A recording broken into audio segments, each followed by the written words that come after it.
So I thought I would make this video in sequence to my dislike for this whole Stop Kony campaign.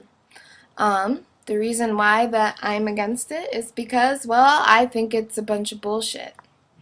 Now, I am 100% Ugandan. Both of my parents were born and raised in Uganda, and I tend to visit there from time to time. Last time I went was in the summer of 2010. Now, when I went there, we had problems with the Al-Qaeda terrorist group, not the LRA terrorist group, which is the army group that Kony is the leader of.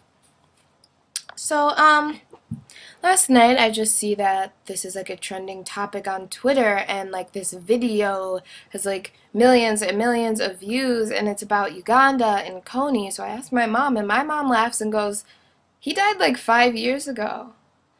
And I asked my dad, and he's laughing about it, and he goes, "Why are we talking about this?" And the reason why is because Kony's army group formed 22 years ago, when my parents still lived in Uganda. And they did their worst over 10 years ago, and they haven't struck again in 6 years.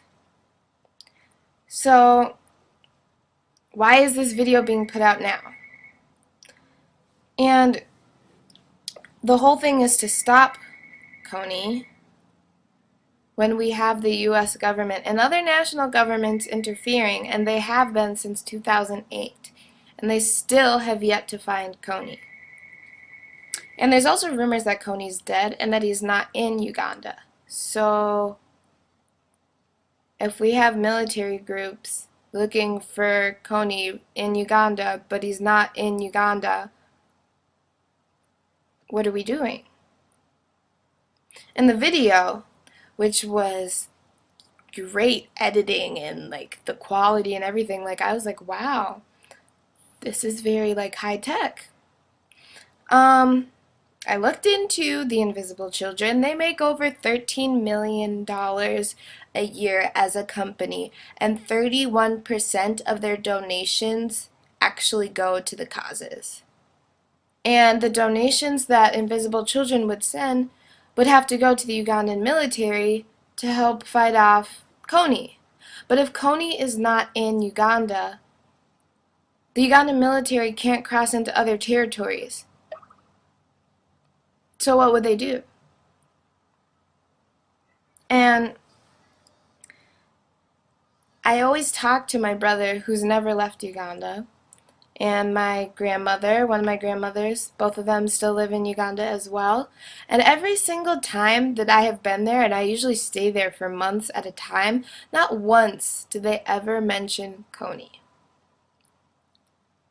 So why are they making it seem like Uganda is one big hellhole because of Kony? Because it's not.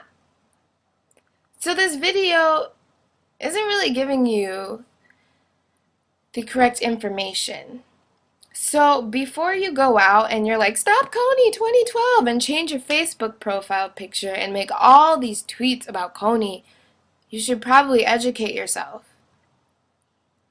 I mean, you shouldn't base it off of one YouTube video that a guy makes $90,000 a year for making these videos. He doesn't make it because he flies around the country and feels bad and decides he's going to sit at home and make this fantastic video to hope to make the world a better place. No, he is making a great living off of this.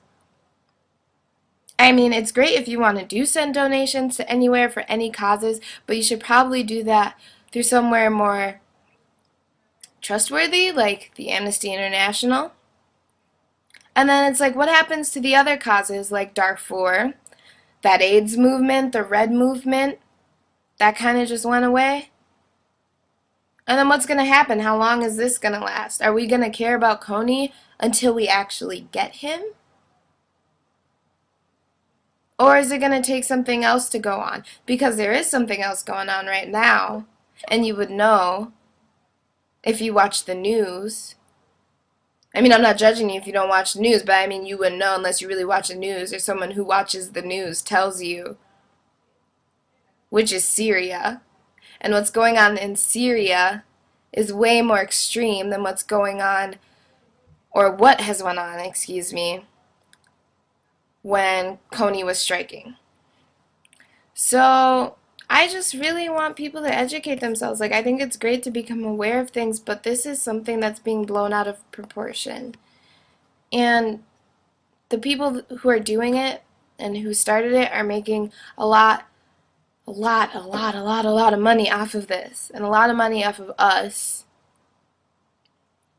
So yeah, just like educate yourself. Woo, but go Africa. I mean, I love Uganda. It's a beautiful place. If you want to go visit it, it's fun. But go for the right reasons.